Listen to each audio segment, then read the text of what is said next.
Obviously, over your time, you've seen lots of mistakes. What's probably some of the biggest ones? Any advice on sort of how to avoid them? I think, the biggest mistakes that I've seen are really uncomfortable beds, showers that you can't fit into, and, bad carpet, bad surfaces that are impossible to clean. It might Mhm. be really expensive.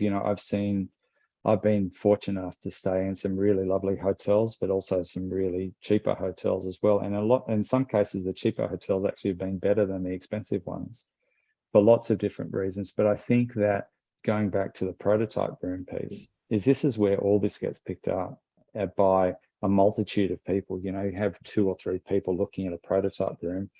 It's not a recipe for disaster, but you need to have the full gamut of, your guests, your housekeepers, your engineers, your front office staff, everybody staying in that room to make sure that it's absolutely right. So you don't make the mistakes.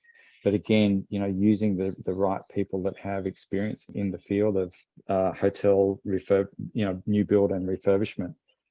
Everybody knows the things that have done badly before, and you pool all of that talent together, and you've got a very good team, and you've got a much lower rate of a much higher rate of success Yep.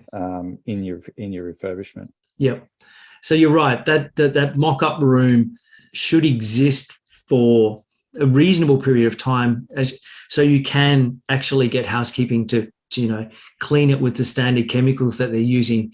Because I've seen lots of surfaces that have become damaged fairly quickly when housekeeping start using stock standard chemicals on them. Yeah. And carpets that, I won't mention the name of the hotel, but they're very expensive refurbishment, and they closed to do it.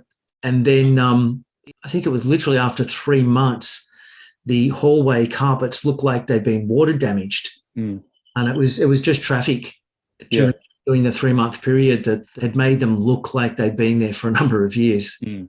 And as I said, Brendan, the most important piece for a designer and for the owner of the building, is longevity. It has to look as, the brief to the designers, it has to look as good, after 10 years with normal wear and tear as it did when it was, as it did when it was new. And to me, that is the hallmark of success. I can think of a number of hotels that I have been into, and I've said to the chief engineer, when was the last time you refurbished? And they told me, and it was 12 years ago. And you're right, there are some signs of wear and tear, but generally the room is in really good shape. Yeah. And I think it does get back to the quality of your refurbishment.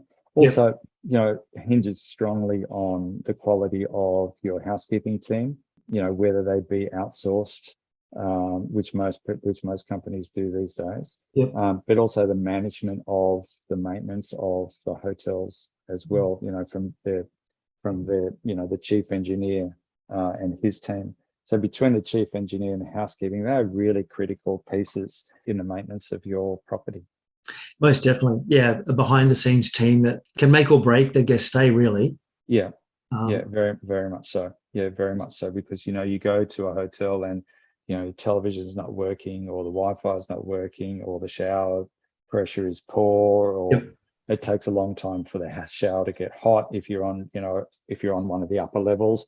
All of those type of things, they all form part of that guest experience, which is why we're in the hospitality business at the end of the day. Exactly. And I know I heard someone say, now, as a guest, we don't truly believe that we're the first person that's ever stayed in this room, but we like to think that. So we don't want to see traces of a previous guest. No. So and that can be, like a hair in the bath, or in the sink, or somebody's Netflix account when you turn the television on.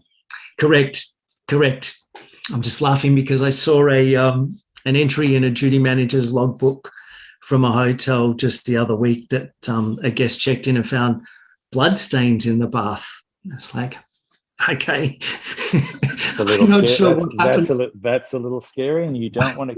And you don't want to go. You don't want to go there. No. I think working in hotels for a very long time, there's lots of stories that Lots of people have, and myself included. Yep. And you don't recount those stories to anyone. No, that is a very good point. I actually put up a post the other day. It was a funny post, but you are right. There are lots of stories. We see guests at our best and at the worst. And our job is what happens in the hotel stays in the hotel. Yeah, exactly. Very much Exactly. so.